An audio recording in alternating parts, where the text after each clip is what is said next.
This is the Yes We Canada podcast, the progressive's guide to getting the fuck out.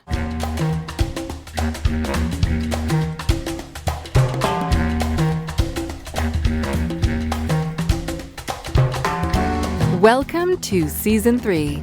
This episode, From the White House to the Big House. Hey, I'm Matt Zimble in Montreal. March 17th, 2013 was a fresh winter day in Saint-Jérôme, Quebec. Benjamin Houdon Barbeau, a member of the Hells Angels and an accused murderer, and his buddy Danny Provincial, who was serving time for B&E and arson, were grabbing some fresh air in the outdoor exercise yard at the Saint-Jérôme detention facility 60 kilometers northwest of Montreal. Meanwhile, about an hour north of Saint-Jérôme, in Mont-Tremblant, two tourists. Hey guys, can we check that in the control room? Are we really calling them tourists?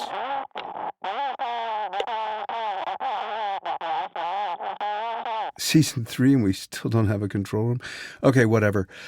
Tourists Matthew Stephen Marchisio, 21, and Yage Baudouin, 24, were boarding a helicopter flight they'd booked for an aerial tour of Saint-Jérôme.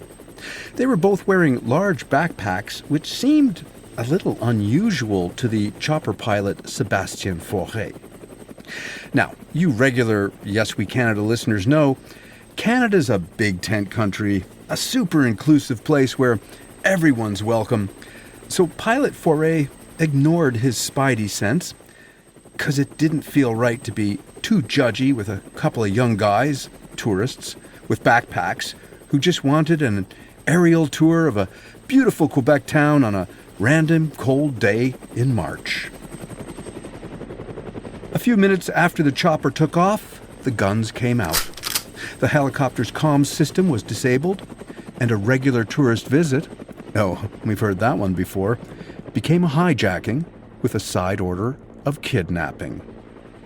And this is where it gets exciting, very exciting, in fact, positively Hollywood-esque. The hijackers order the pilot to land the chopper on the roof of a building next to the prison yard.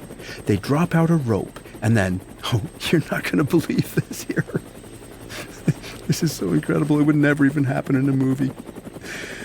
Oh, they drop a rope out of the chopper and the two prisoners spend the next 6 minutes trying to climb the rope.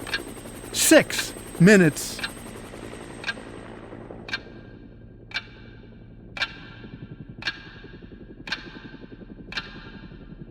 The chopper's parked on a roof, the blades are spinning, noisy as all get up, and the two prisoners, who likely imagined themselves as Navy SEALs when they conceived this harebrained plot, didn't have the strength to scale the 8-foot rope and get on board.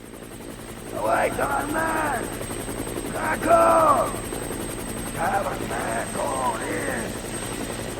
Oh, this is my mind! 6 full minutes after landing on the roof, the hijackers abandon their plan to actually board the prisoners, and they tell them to hold on to the goddamn rope, and the chopper yanks them up out of the yard and flies away with their felons a-dangling. Now I know you don't believe me. Well, 6 minutes, goddamn, where were the guards? I used to pilot birds in Nam. 6 minutes, that's a fucking eternity to be on the ground. Shit, why didn't them guards shoot to kill? What are y'all doing with your law and order up there in Canada? Hold my goddamn beer. Well, we've linked the entire raw video footage in the episode text, so you can verify this 6-minute video yourself, and hopefully while you're doing sit-ups and squats, so when your prison break comes, you can slither up that rope in seconds without mussing up your hairdo, just like Tom Cruise. Now, the reason the guards didn't shoot to kill is because guards inside prisons in Quebec don't have guns. What? Shit! Down here in America, children in daycares have guns, goddammit. Hold my beer. Americans, we know how much you love your firefights. And I just want to assure you that, like in every good film, this escape ends with a firefight when the Quebec Provincial Police catch the fugitives. But it was a Canadian firefight, and no one was hurt. The pilot was treated for shock, and after years of therapy, even today, he still finds rope and fat guys kind of triggering. But man, this was a great story. Led every newscast in the country. Journalists in Quebec got to break out their favorite prison break vocabulary. Fugitives of justice. And my personal fave, hold up, which is the place where a fugitive from justice lives during an escape. They were holed up in a sugar shack. They were holed up in a luxury condo. They were holed up in a colonoscopy. Maybe not that one. The St. Jerome helicopter-assisted prison break was not the first helicopter break out of a prison, but I'll betcha it was the longest. Watching the raw footage, you keep thinking, man, there's got to be a commercial break somewhere around here. But this got us thinking, how common are helicopter prison breaks? Well, we do the research. There have been 47 attempted breakouts via whirlybird. Most of them happened in France, because you know, the wine in prison, là-bas, c'est absolument pas buvable. C'est la marde totale.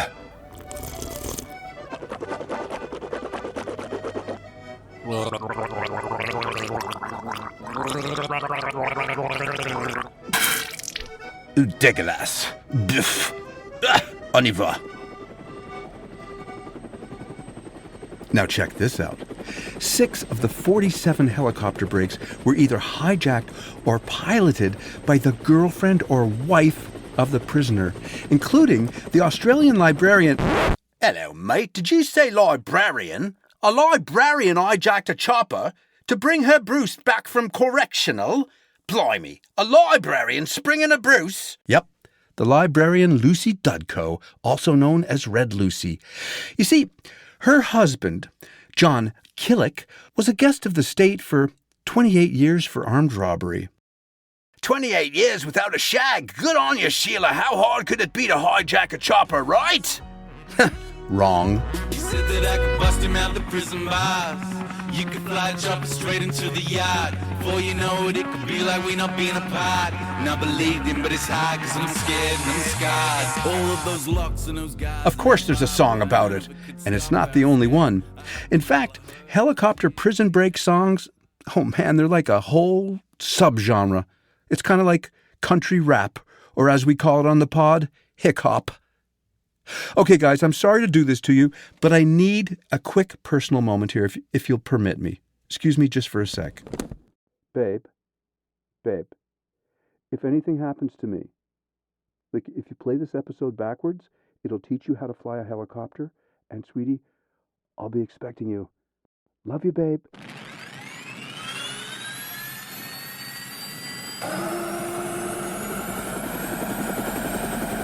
Yes, I know, Party Faithful, you're all like, where's this all going? This season 3? Another rambling, incoherent season of Yes We Canada? What's the goddamn point? I'm American. My time's valuable to me.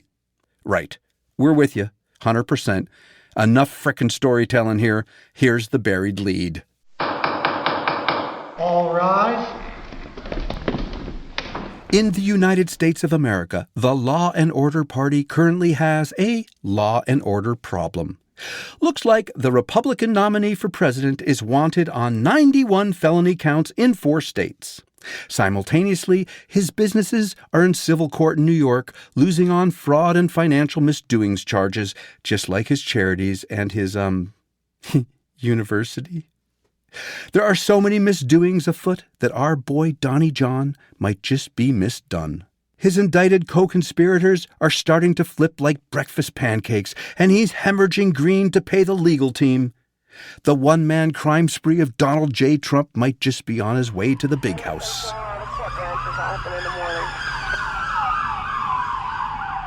From the White House to the big house, cue the music. Jail to the chief.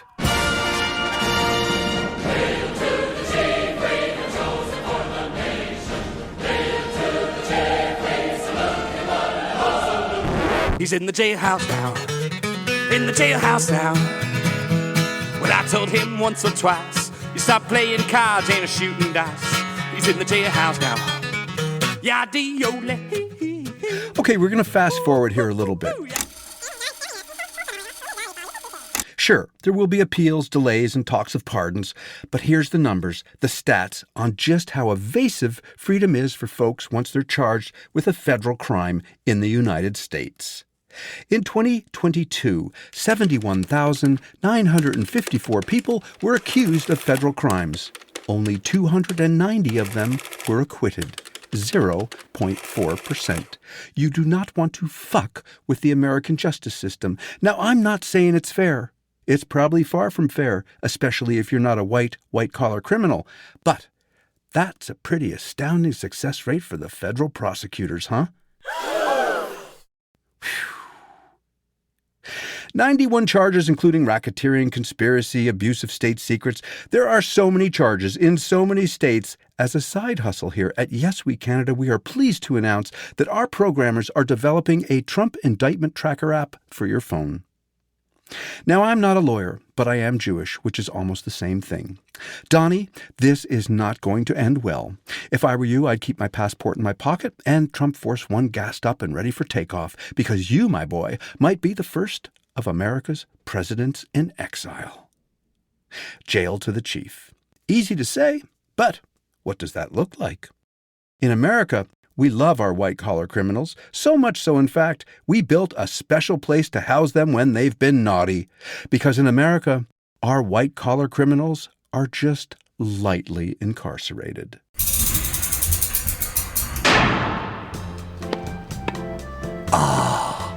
Club Fed. Racquetball, anyone? Hey, Bobby Joe, what's the appetizer tonight? By the way, do we have any of that delicious white Bordeaux in the cellar? Yeah, boys, it's going to be a lovely day here. But locking him up is way more complicated. You see, while people have run for president from jail, a former president has never been incarcerated. Although Bill Clinton famously said of the White House, quote, "I don't know whether it's the finest public housing in America or the crown jewel of the prison system."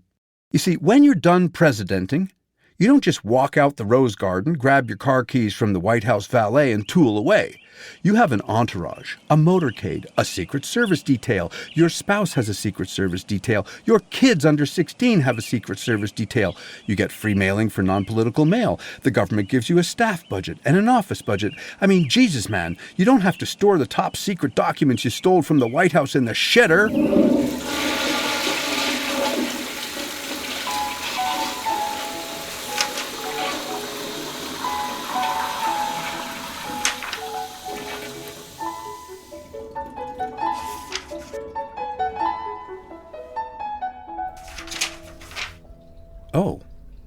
Oh, that's interesting. Wow, I didn't know that. Oh, that's fantastic. What, really? Crazy. Oh, hi. I read government service administration documents, so you don't have to. And let me tell you, you guys have looked after your ex-presidents pretty sweetly since about Eisenhower's time. The package is now worth about $2.5 million a year, plus Secret Service protection for life for you and the missus, or the mister, as the case may be. This means that when Trump goes to jail, he will arrive in a motorcade with Secret Service protection, and this is where it gets super complicated. I'm thinking the MAGA heads are not going to enjoy having their boy DT locked up in Club Fed. It's going to be the final straw for the delusionals. Shit, we got a free DT. Billy, this ain't right. We got a free DT. Hold my beer. Yep, they're going to break him out. And that's cool. We love drama like that. But man, that's complicated. Like, what does the Secret Service do in that scenario? Do they work to free Donny? Or do they work for the state? Do they side with the MAGA mob? Or with the prison guards? Now, it's not the first time Donny and the service didn't see exactly eye to eye, but as Donny's slender 215-pound frame glides up the rope with not a hair out of place into the chopper, the Secret Service, are they obliged to leave with him and let him go? Or what's the deal? The helicopter will ferry our man Donny, the helicopter will transport our man Donny to an airport, and he'll hop on Trump Force One, and before you know it, he'll be playing golf in Saudi Arabia with political asylum.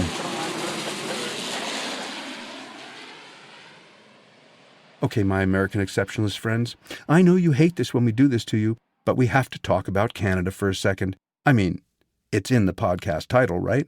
I thought fuck was in the title. Hold my beer. Well, that's not wrong either. And Bud, I got your beer. So, Canada, yeah? Yeah.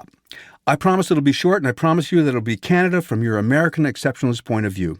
When you move to Canada, you're going to need to find a job. Have you thought about being Prime Minister? You see, unlike in the U.S., you don't need to be born here to become PM. There are only 4 pre-qualifying criteria. You have to be over 18, you have to be a Canadian citizen, a member of Parliament, and the leader of your party. Oh man, you got this. I'm thinking we can get that listicle done in 7, maybe 8 years from the moment you step across the border. Boom. Welcome to Canada, Prime Minister. Oh, well, there's no job opening at the moment, but the gig comes up from time to time. And check this out. Unlike your guy, the Canadian Prime Minister is not subject to term limits. So once you nail the gig, you can stay in office as long as the people love you. Which is the big problem in Canada, because people here love to follow, but hate to be led. I'll let you chew on that for a second. Most prime ministers in Canada are boys, but we had a girl once for a few days. Now, most prime ministers used to be lawyers before becoming politicians. Our current prime minister used to be a drama teacher, which turned out to be fantastic on-the-job training because one of the major skills of a drama teacher is dealing with self-centered, emotionally immature teenagers with huge egos, which turned out to be the ideal on-the-job training for Justin Trudeau when he had to renegotiate a trade deal with Donald Trump. They have been very difficult to deal with. They're very spoiled. They're our allies, but they take advantage of us economically. And so I agree. I love Canada.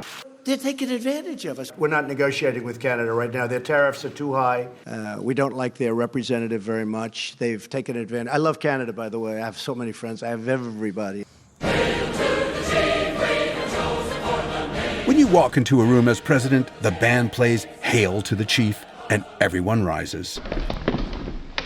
When you walk into a room as prime minister, we don't give a hail and no one rises, but you do get a way better title. Please welcome the Right Honorable, your name here. For life. And yet, a man or a woman cannot live on a title alone.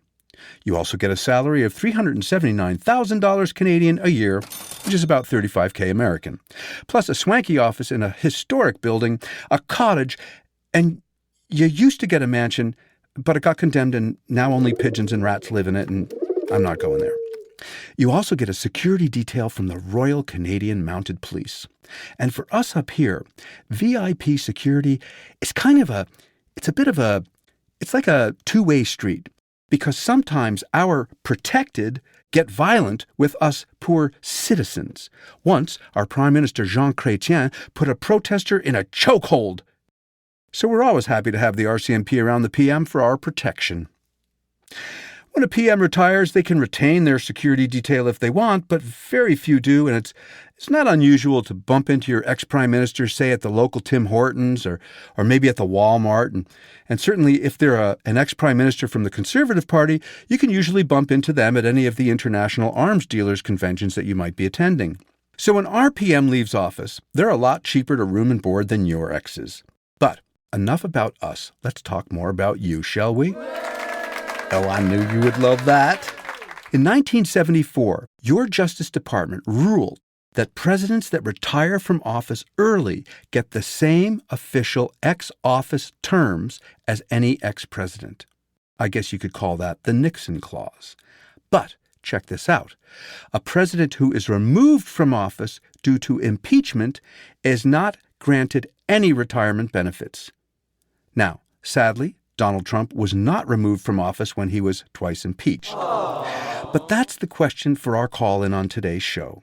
Should an ex-president convicted of between 1 and 91 felonies be entitled to the benefits of the Former President's Act? Call us. Lines are open. Producers are standing by. 1-800-GO-TO-JAIL. Hello, you're on the air.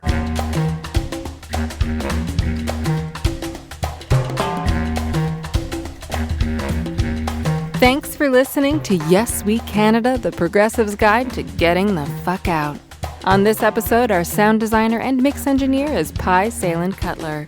Lucas Choi Zimble and Earthboy provided the music, and Manteca wrote and performed our theme. My name is Lisa Evans, and I'm your announcer. We're always grateful when you hit like and subscribe. Until next time.